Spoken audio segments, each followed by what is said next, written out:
11వ అధ్యాయము. రెండవ హిమాలయాల యాత్ర, మధురకు ప్రస్థానము. ఋషుల హృదయ వేదన చూసి నా హృదయం ద్రవించిపోయింది. భగవంతుడు నాకు ఏమాత్రం సామర్థ్యం ఇచ్చినా ఈ దేవపురుషుల బాధను చూసి మౌనంగా ఉండలేను. నా కన్నులుండి కూడా కన్నీరు కారటం మొదలైంది. ఇంత సామర్థ్యం కలిగిన ఋషులు అసహాయులుగా ఇంత దుస్థితులై ఉన్నారు అన్న వ్యధ నన్ను చాలా బాధ పెట్టింది. గురుదేవుల ఆత్మ, నా ఆత్మ కలిసి నడుస్తున్నవి. మేము ఇద్దరం ఒకరినొకరు చూసుకున్నాము. ఆయన ముఖంలోనూ విచారం అలముకొని ఉంది. భగవంతుడా, ఎలాంటి రోజులు వచ్చాయి! మొదటి పరీక్షకు హిమాలయాలకు పిలిచి 10 సంవత్సరాలు గడిచిపోయినవి. గురుదేవుల దర్శనం మాత్రం అవుతూ అంతా సరిగా ఉన్నది అనే క్లుప్త వాక్యంతో సమాప్తమవుతూ ఉండేది. అంతరాళంలో మాత్రం ఆయన ఉనికి నిరంతరం ఉండేది. ఎప్పుడు నేను ఒంటరిగా ఉన్నాను అనే భావన రాలేదు. గురుదేవులు నేను కలిసిపోయే ఉన్నాము అనే ఆలోచన నిరంతరం ఉండేది. ఇలా 10 సంవత్సరాలు గడిచిపోయినవి. స్వాతంత్ర సంగ్రామం జరుగుతూనే ఉన్నది. ఆ సమయంలో ఋతువు అనుకూలంగా ఉన్నది కనుక హిమాలయాలకు రమ్మని మరలా ఆజ్ఞ అయినది. 2వ రోజుననే నేను బయలుదేరుటకు సన్నాహం మొదలుపెట్టినాను. ఆదేశం ఉపేక్షించట కానీ ఆలస్యం చేయుట కానీ నాకు అసంభవము. కుటుంబ సభ్యులకు వెళ్తున్నాను అని తెలిపి బ్రహ్మీ ముహూర్తంలో బయలుదేరినాను. అప్పటికి కూడా ఉత్తర కాశీ వరకే దారి వేయబడి ఉన్నది. ముందుకు దారి వేస్తున్నారు. తెలిసిన దారి, మొదటిసారంత చల్లని ఋతువు కూడా కాదు. దారి పొడవునా వెళ్తూ వస్తూ ఉండే యాత్రికులు తగులుతూనే ఉన్నారు. దారిలోని ధర్మశాలల యందు కొంతమంది బస చేసి ఉన్నారు. ఈసారి దారిలో ఏ కష్టమూ అనిపించలేదు. సామాన్లు కూడా ఎక్కువ తీసుకుని రాలేదు. ఇంటి వద్ద ఉన్న సౌఖ్యాలు లేవు, కానీ భరించలేని కష్టాలు లేవు. క్రిందటిసారి ఎదుర్కొన్న 3 పరీక్షల్లో ఈసారి ఒక్కటి కూడా ఎదురవలేదు. ఒకే పరీక్ష మళ్లీ మళ్లీ తీసుకునవసరం లేదు అనుకున్నారేమో గురుదేవులు. గంగోత్రి వరకు ఎవరిని దారి అడగవలసిన అవసరం లేకపోయింది. గంగోత్రి నుండి గోముఖం వరకు 14 మైళ్ళ దారి మంచు కరుగుట వలన ప్రతి సంవత్సరం మారిపోతూ ఉంటుంది. కొండరాళ్లు విరిగిపడుతూ ఉంటాయి. చిన్న చిన్న సెలయేర్లకు రాళ్లు అడ్డుపడటం వల్ల తమ దారిని మార్చుకుంటూ ఉంటాయి. అందువల్ల ప్రతి సంవత్సరం అక్కడ ఉన్న వాళ్ళని అడిగి లేక ఊహతో దారి వెతుకుతూ వెళ్ళాలి. ఈ విధంగా గోముఖం చేరుకున్నాను. అతడి నుండి ముందుకు గురుదేవుల సందేహ వాహకునితో కలిసి వెళ్ళాలి. అతను కూడా సూక్ష్మ శరీరధారియే, ఛాయాపురుషుడు లేక వీరభద్ర స్థితిలో ఉన్నవాడు.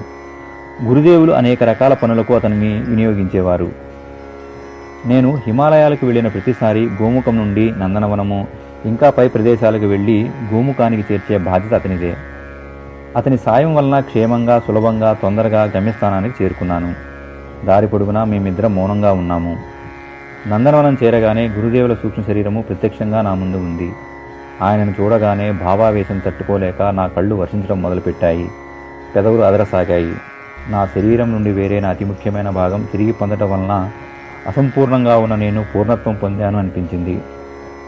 ఆయన వాత్సల్యంతో నా శిరస్సున తన అమృతహస్తం ఉంచుటే ఆయనకు నా మీద ఉన్న ప్రగాఢ ప్రేమను తెలిపింది. నమస్కరించుట, ఆశీర్వదించుట అనే శిష్టాచారాలు ఈ విధంగా పూర్తి అయ్యాయి. సంకేత రూపంలో ఋషులు మార్గదర్శకులవుతారని సూచించారు. నా హృదయం పులకించింది.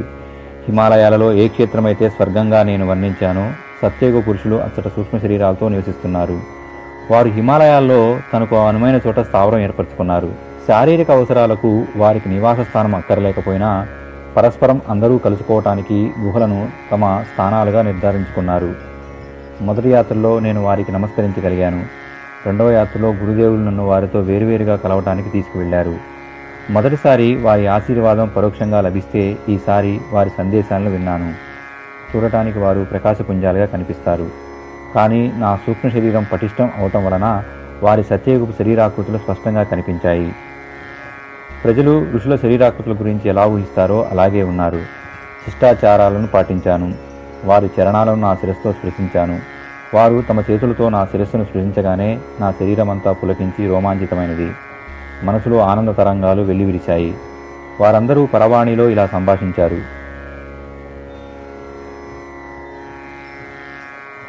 మా స్థూల శరీరాలు ఇదివరకు ఉన్న స్థలాల దుర్దశను దివ్యదృష్టితో చూస్తే చాలా కష్టంగా ఉంది. గంగోత్రి నుండి హరిద్వార్ వరకు ఋషిక్షేత్రంగా ఉండేది. అక్కడ ఏకాంతంగా తపస్సు చేసుకుంటూ ఉండేవారము. ఉత్తర కాశీలో జమదగ్ని గురుకులం ఉండేది. చిన్న చిన్న ప్రదేశాల్లో ఋషుల ఆశ్రమాలు వ్యాపించి ఉండేవి. ఋషులంతా తమ తమ వాటా ప్రకారము పరిశోధనలు చేస్తూ తపస్సు చేస్తూ ఉండేవారు. దేవతలందరూ ఇప్పుడు మేము నివసిస్తున్న ప్రదేశాల్లో ఉండేవారు. హిమయుగపు తరువాత స్థానాలు మారి కార్యక్రమాలు నశించి వాటి అవశేషాలు ఇప్పుడు గుర్తుగా మాత్రమే ఉన్నాయి. ఉత్తరాఖండములో దేవతల మందిరాలు నిర్మింపబడినాయి. వాటి మీద దాన ధర్మాలతో పురోహితులు బ్రతుకుతున్నారు. కానీ ఆ ప్రదేశంలో ఋషి ఎవరు, ఏమి చేసేవారు, వీటి గురించి చెప్పే నాదుడే లేడు. ఒక విధంగా మా దృష్టిలో ఋషి పరంపర లోపించింది. నేను కలుసుకున్న ఋషులంతా ఇదే విధంగా మాట్లాడారు. వీడ్కోలు ఇస్తున్నప్పుడు వారి కళ్ళల్లో నీరు ఉబికింది. వారి మనస్సు వెదతో బరువెక్కింది. కానీ నేనేం చెప్పగలను? అంతమంది ఋషులు కలిసి మోసే భారాన్ని మోయగలిగే సామర్థ్యం నాకు లేదు కదా. కానీ వారి హృదయ వేదన చూసి నా హృదయం ద్రవించిపోయింది. భగవంతుడు నాకు ఏమాత్రం సామర్థ్యం ఇచ్చినా ఈ దేవపురుషుల బాధను చూసి మౌనంగా ఉండలేను. నా కన్నుల నుండి కూడా కన్నీరు కారడం మొదలైంది. ఇంత సామర్థ్యం కలిగిన ఋషులు అసహాయులుగా ఇంత దుఃఖితులై ఉన్నారు అన్న వ్యధ నన్ను చాలా బాధ పెట్టింది. గురుదేవుల ఆత్మ, నా ఆత్మ కలిసి నడుస్తున్నవి. మేమిద్దరము ఒకరినొకరు చూసుకుంటున్నాం. ఆయన ముఖంలోనూ విచారం అలముకొని ఉంది. భగవంతుడా, ఎలాంటి రోజులు వచ్చాయి? ఒక్క ఋషి కూడా ఉత్తరాధికారులు లేరే. ఋషి ప్రవృత్తిలో ఒకటి కూడా సజీవంగా లేదే. కోట్ల సంఖ్యలో బ్రాహ్మణులు ఉన్నారు, లక్షల సంఖ్యలో సాధువులు ఉన్నారు. వారిలో ఒక 10 మంది అయినా దీక్షాపరులు ఉంటే గాంధీ, బుద్ధుడు లాంటి వారు చేసిన పనులను ఎన్నో సాధించేవారు కదా. కానీ ఇప్పుడు ఏమవుతుంది? ఎవరు చేయాలి? ఎవరి మీద ఆధారపడాలి? రాజకుమారి కన్నీళ్లలో వేదాలను ఎవరు ఉద్ధరిస్తారు అనే ప్రశ్నకు కుమారీల భట్టు ఈ కుమారీలు భూమి మీద ఉన్నప్పుడు వెదచెందకు అని జవాబిచ్చాడు. అప్పుడు కుమారీల భట్టు జీవించి ఉన్నాడు, చెప్పింది చేసి చూపాడు. ఇవాళ బ్రాహ్మణులు లేరు, సాధువులు లేరు, ఋషుల ప్రసక్తి లేనే లేదు. ఛద్మవేషధారులు, చిత్ర విచిత్ర వేషధారులు ప్రజలను మోసగిస్తూ అటు ఇటు తిరుగుతున్నారు. తిరిగి నా గుహ వచ్చినప్పటి నుండి నా మనసులో పై ఆలోచనలు అనేక రూపాల్లో మెదులుతూనే ఉన్నవి. నా మనసులోని వేదన గమనించి గురుదేవులు ఇలా అన్నారు: నేను నిన్ను మరలా అక్కడికి తీసుకుని వెళతాను. ఋషి పరంపర బీజారోపణ నేను చేస్తాను. దాన్ని మొలకెత్తించి మహావృక్షంగా మార్చే బాధ్యత మీది. అలా జరగకపోతే కనీసం ప్రయత్నమైనా చేశామనే తృప్తి ఉంటుంది కదా అని వారికి చెప్పు. అంతేకాక దానికి కావలసిన ప్రణాళికను ఎప్పుడు ఆరంభించాలి అని అడుగు. నా శాయశక్తిలా ప్రయత్నిస్తాను. మీ అనుగ్రహ ఆశీర్వాదాలు ఉంటే ఈ ఎడారిలోనే త్వరలో పచ్చని చెట్లు పల్లవిస్తాయి అని భక్తితో అడుగు అన్నారు. గురుదేవులు ఆదేశిస్తే నేను మంటల్లో అయినా కాలిపోతాను. జరగవలసింది జరుగుతుంది. ప్రతిజ్ఞ చేసి దానిని ప్రాణం పోయే వరకు పాటించగలను కదా అనే ఆలోచనలు నా మనసులో ఉత్పన్నమైతే గురుదేవులు దాన్ని స్పష్టం చేశారు. వారి ముఖ కమలము వికసించడం నేను చూశాను. తిరిగి వచ్చిన మమ్మల్ని చూసి వారందరూ అభినందించారు, ఆశ్చర్యపోయారు. నేను నమస్కరించి శిరస్సు వంచుకొని మంత్రముగ్ధుని వలె నిలబడి ఉన్నాను. గురుదేవులు నా మనసులోని కోరికను వారికి పరావాణిలో వివరించారు. ఇతడు నిర్జీవుడు కాదు, చెప్పింది చేస్తాడు. మీరు వదిలిపెట్టిన కార్యక్రమాలను తిరిగి ఎలా మొదలు పెట్టాలో ఆ కొత్త బీజారోపణ కార్యక్రమాన్ని తెలిపి దానికి కావలసిన ఎరువు, నీరు మనం ఇస్తే ఇతని ప్రయత్నం వ్యర్థం అవదు అన్నారు. తర్వాత గాయత్రి పురస్చరణాంతరం మధురలో జరిగే సహస్రకుండి గాయత్రి యజ్ఞానికి వారందరినీ సూక్ష్మ శరీరాలతో రమ్మని ఆహ్వానించి ఇలా అన్నారు: ఇతడు కోతే కాని హనుమంతుడు, ఎలుగుబంటే కాని జాంబవంతుడు, గ్రద్దే కాని జటాయువు. మీరు ఇతనికి ఆదేశాలు ఇవ్వండి. ఇదివరకు ధ్వంసమైనవన్నీ మరలా నిర్మింపబడతాయి. అంకుర రూపంలో ఉన్నవన్నీ మహావృక్షాలవుతాయి. క్రిందటి 3 జన్మలుగా తనకిచ్చిన పనిని సక్రమంగా పూర్తి చేయగలిగిన వాడు ఉండగా మనం నిరాశపడటం ఎందుకు? చర్చ మేము ఒకరితో మొదలుపెట్టాం. కానీ ఆహ్వానం అందరికీ అందటానికి క్షణం కూడా పట్టలేదు. నిరాశ స్థానంలో ఆశ వ్యాపించింది. భవిష్యత్ కార్యకలాపాల గురించి ఆలోచనలు మొదలుపెట్టారు.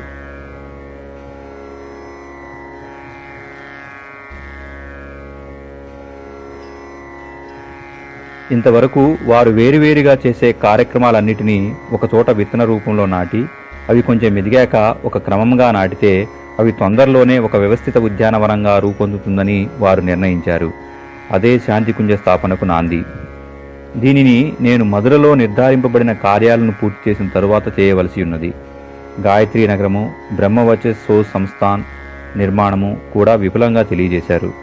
వారు చెప్పే ప్రతి అక్షరాన్ని నా హృదయ కుహరంలో శాశ్వతంగా ముద్రించుకున్నాను. 20 లక్షల పురస్చరణలు పూర్తి కాగానే ఈ కార్యక్రమాన్ని అమలు చేయడానికి కావలసిన నమూనాలను నిర్మించుకుంటాను అని నేను అచ్చటే నిశ్చయించుకున్నాను. గురుదేవుల అండ ఉన్నాక సత్ఫలితాలు కలగపోవటం ఏమిటి అనుకున్నాను. ఇంకొక రోజు అక్కడే ఉన్నాను. గురుదేవులు పూర్ణావతి ఎలా చేయాలో వివరించారు. తర్వాత ఇలా అన్నారు: క్రిందటి సంవత్సరాలలో జరుగుతున్నదంతా నేను సూక్ష్మంగా గమనిస్తూ ఎచ్చటెచ్చట సరిగా లేదో అచ్చట సవరిస్తూ వచ్చాను. ఇక ముందు ఏమి చేయాలో చెప్పటానికే నిన్ను పిలిచాను. పురస్చరణలు తొందరలోనే పూర్తవుతాయి. మిగిలిన భాగము మధురలోనే పూర్తి చేయి. నీ జీవితపు తృతీయ చరణము మధుర నుండే ఆరంభమవుతుంది. ప్రయాగ తరువాత మధుర దేశానికి మధ్య కేంద్రము, రాకపోకలు కూడా అనువుగా ఉంటుంది. స్వరాజ్యం రావటంతో నీ రాజకీయ బాధ్యత పూర్తవుతుంది. రాజకీయ ఆర్థిక మార్పులను, దానికి సంబంధించిన పనులను ప్రభుత్వం చూసుకుంటుంది. కానీ ఇంకా 3 పనులు చేయవలసి ఉన్నది. వాటిని ధర్మతంత్రం వలనే నెరవేర్చవలసి ఉంటుంది. అప్పటికి గాని స్వాతంత్రమునకు పరిపక్వత రాదు. భారతదేశంలో సూర్యులు లేక పరాధీనం కాలేదు. అంతర్గత దౌర్బల్యాలు పతనం వైపు నెట్టినాయి. ఇతరులు ఆ స్థితులను, బలహీనతలను ఉపయోగించుకున్నారు. నైతిక, భౌతిక, సామాజిక మార్పులను తీసుకుని రావాలి. దానికి తగిన వ్యక్తులను సమీకరించుకోవటానికి అందుకు సంబంధించిన ఆలోచనలను ఇప్పటి నుండే వ్యక్తపరచాలి. అందువల్ల నీవు పల్లెటూరు వదిలి మధుర వెళ్ళుటకు సన్నాహాలు మొదలుపెట్టు. అతట ఒక చిన్న ఇల్లు తీసుకుని మాసపత్రిక ప్రారంభించు. పత్రికతో పాటు పైన చెప్పిన 3 రకాల మార్పులను సాధించుటకు అవసరమయ్యే ప్రచురణను కొనసాగించు. కొన్ని రోజుల తర్వాత మధురకు అతి దగ్గరలో ఉన్న దుర్వాసముని తపస్థలంలో గాయత్రి మందిర నిర్మాణం చేయవలసి ఉన్నది. అతట నీకు సహకరించి పనిచేసేవారు రావటానికి, ఉండుటకు, నివసించుటకు ఏర్పాట్లు చెయ్యి.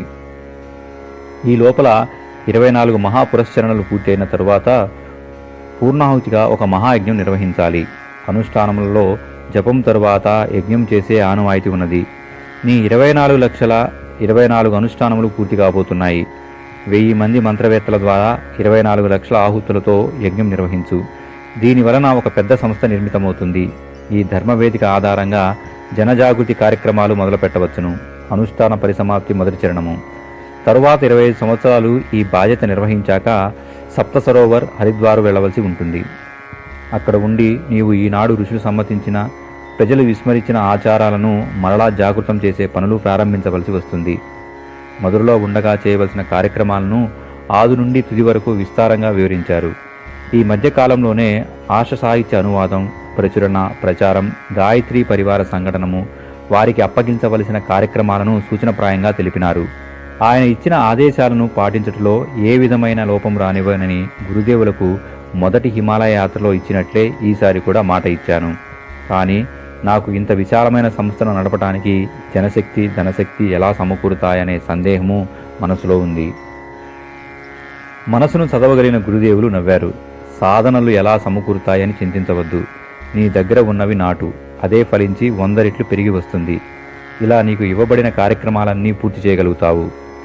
నా వద్ద ఉన్నది ఏమిటి, దానిని ఎలాగా, ఎక్కడ, ఎప్పుడు నాటవలసి ఉన్నదో, అది ఎలా ఫలితమిస్తుందో గురుదేవులు వివరంగా చెప్పారు. ఆయన చెప్పిందంతా నేను పొల్లుపోకుండా గుర్తుంచుకున్నాను. మరచే ప్రసక్తి లేనే లేదు కదా. సేనాపతి ఆదేశాలను సైనికులు ఎలా మరుస్తారు? నాకు కూడా ఆయన ఆజ్ఞలను ఉపేక్షించే ప్రసక్తి లేనే లేదు. మాట్లాడవలసింది పూర్తి అయినది. ఈసారి హిమాలయాల్లో 6 నెలలు ఉండమని ఆదేశించారు. ఎక్కడా ఉండాలో అక్కడ అంతా అమర్చి ఉంటారు గురుదేవులు. గురుదేవుల వీరభద్రుడు నన్ను గోముఖానికి చేర్చాడు. అక్కడ నుండే నాకు నిర్ధారించిన ప్రదేశానికి వెళ్ళి 6 నెలల సాధన పూర్తి చేశాను. ఇంటికి తిరిగి వచ్చినప్పుడు నా ఆరోగ్యం మొదటి కంటే చాలా బాగుపడింది. మొహంలో ఇదివరకు లేని కాంతి వచ్చింది. చూసిన వాళ్ళంతా హిమాలయాల్లో నీకు చాలా సౌకర్యంగా ఉన్నట్టున్నదే, వెళ్ళినప్పుడల్లా ఆరోగ్యాన్ని పెంచుకొని వస్తున్నావు అని అన్నారు. నేను నవ్వి ఊరుకున్నాను. ఒకసారి మధురకు వెళ్ళి అంతా చూచి వచ్చాను. అక్కడంతా నాకు క్రొత్త. ఒక ప్రచురణ సంస్థను స్థాపించడానికి చిన్న ఇల్లు తీసుకుందామని అనుకున్నాను. ఆ రోజులలో అద్దెకు ఇల్లు దొరకడం చాలా కష్టం. ఎంత వెతికినా కావలసిన హంగులున్న ఇల్లు దొరకలేదు. వెతుకుతూ ఒకరోజు కియా మండి ప్రాంతానికి వెళ్ళాను. చాలా రోజులుగా ఖాళీగా ఉన్న ఒక ఇల్లు దొరికింది. ఇంటి యజమాని ఒక ముసలిది. అద్దె నెలకు 15 రూపాయలు అని తాళం చెవి చేతికిచ్చింది. చిన్నవి పెద్దవి కలిపి 15 గదులు ఉన్నవి. గదికి రూపాయి చొప్పున అద్దె ఎక్కువ కాదు, కానీ శిథిలావస్థలో ఉన్నది. కానీ నా పనికి ఎలాగో సరిపెట్టుకోవచ్చును. ఒక నెల అద్దె 15 రూపాయలు అడ్వాన్స్గా ఇచ్చాను. ఆమె చాలా ఆనందించింది. పల్లెటూరు నుండి సామాను తెచ్చుకొని భార్యాపిల్లలతో ఆ ఇంటిలో దిగాను. చుట్టుపక్కల ఉన్నవారు చెవులు కొరుక్కోవటం మొదలుపెట్టినారు. మేము అక్కడ ఉండటం చాలా ఆశ్చర్యకరమైన విషయంలాగా ప్రవర్తించేవారు. అడిగితే వారు ఇలా అన్నారు, ఇది దెయ్యాల కొంప. ఇక్కడ చేరిన వారు బ్రతికి బయటపడలేదు. ఎందరో వచ్చి ధనమును, ప్రాణాలను నష్టపోయారు. మీరు ఈ ఊరికి కొత్తగా వచ్చారు కనుక మోసపోయారు. లేకపోతే 3 అంతస్తులు 15 గదులు ఉన్న ఇల్లు సంవత్సరాల తరబడి ఇలా ఖాళీగా ఉండదు కదా. మీరు అంతా తెలిసే ఉంటున్నారు. జాగ్రత్తగా ఉండండి, లేకపోతే నష్టపోతారు. ఇల్లు మార్చుదామంటే ఇంత చౌకలో అన్ని విధాలా అనుకూలమైన ఇల్లు ఎక్కడా దొరకలేదు. అక్కడే ఉందామని నిశ్చయించాను. అది దయ్యాల కొంప అనేది మాత్రం సత్యం. రాత్రి అంతా విపరీతమైన చప్పుళ్ళు వినిపించేవి. గట్టిగా నవ్వినట్టు, ఏడ్చినట్లు దెబ్బలాట్లు వినిపించేవి. ఇంటికి కరెంటు లేదు. అందువలన లాంతరు తీసుకుని పైకి వెళ్ళాను. కొన్ని స్త్రీ పురుష ఆకృతులు ముందు వెనుకకు పరిగెడుతూ కనిపించాయి. కానీ వారు మాకు ఏ విధమైన హాని కలిగించలేదు. ఇలా 10 రోజులు గడిచాయి. ఒకరోజు రాత్రి 1 గంటకు లాంతరు తీసుకుని పైకి వెళ్ళాను. పారిపోతున్న వారిని ఆగమన్నాను. ఆగిపోయారు. నేను వారితో ఇలా అన్నాను, మీరు చాలా రోజులుగా ఈ ఇంటిలో ఉన్నారు. మనము ఒక రాజీకి వద్దాము. పై 7 గదుల్లో మీరు ఉండండి, కింది 8 గదుల్లో మేము ఉంటాము. మీకు కష్టం వద్దు, మాకు బాధ ఉండదు. వారు నిల్చున్నారు, కానీ ఏ జవాబు చెప్పలేదు. 2వ రోజు నుండే మార్పు వచ్చింది. మా తరపున రాజీని పాటించాము. పైకి ఎవరమూ వెళ్లేవారం కాదు. ఎప్పుడో ఎవరో కదులుతున్న చప్పుడు తప్ప మా పిల్లలు భయపడి మా నిద్రాభంగం అయ్యే సంఘటనలు మరీ జరగలేదు. అఖండ జ్యోతి పత్రిక ప్రచురణ ఇక్కడ నుండే మొదలుపెట్టాను. పరిజనులకు ఉత్తర ప్రత్యుత్తరాలు ఇక్కడ నుండే ఆరంభింపబడినాయి. మొదటి సంవత్సరంలోనే 2000 మంది చందాదారులు చేరినారు. వారితో ఉత్తర ప్రత్యుత్తరాలు జరిపి చర్చలకు పిలుస్తూ ఉండేవాడిని. ప్రతిరోజు వేకువజామున 2 గంటలు నడుస్తూ ఉండేవాడిని. నడుస్తూ 2 గంటలు స్వాధ్యాయం పూర్తి చేసేవాడిని. చిన్న పూజా మందిరంలోనే అనుష్ఠాన కార్యక్రమం చేసుకునేవాడిని. కాంగ్రెస్ పనికి బదులుగా వ్రాత కార్యక్రమానికి ప్రాముఖ్యత పెరిగింది. అఖండ జ్యోతి పత్రిక, హాస్య సాహిత్యం అనువదించి ప్రచురించటం, ధర్మవేదికను ఆధారంగా చేసుకుని లోకరక్షణ కార్యక్రమాలు తెలిపే పుస్తకాలు ప్రచురణ చేసేవాడిని. పత్రికను హ్యాండ్ ప్రెస్లో నేనే ముద్రించేవాడిని. మిగతా సాహిత్యాన్ని ఇతర ప్రెస్లో ముద్రించుకునేవాడిని. మెల్లిగా ప్రచురణ కార్యక్రమాలు ఒక దారిలో పడ్డాయి. కానీ మనసులో చింత ఉండనే ఉన్నది. ముందు ముందు మధురలో ఉండి ప్రచురణ వ్యవస్థని అభివృద్ధిపరచడం ఎలా? ప్రెస్ మొదలు పెట్టాలి. గాయత్రి తపోభూమి నిర్మించాలి. మహాభారత కాలం తరువాత జరగని విశాల యజ్ఞ కార్యక్రమాన్ని నిర్వర్తించాలి. దీనికి ధనశక్తి ఎలా సమర్చుకోవాలి అనేది సమస్య అయింది. దీనికి గురుదేవులు నాటు కోసుకో కళ్ల ముందు మెదులుతూనే ఉంది. దీనిని సమాజం అనే పొలంలో నాటి ఫలితాలను పొందగలగాలి. నిజమైన అపరిగ్రహ బ్రాహ్మణులుగా రూపొందాలి. దానికి కావలసిన కార్యక్రమాలు ఏర్పరచుకోవటం మొదలుపెట్టాను.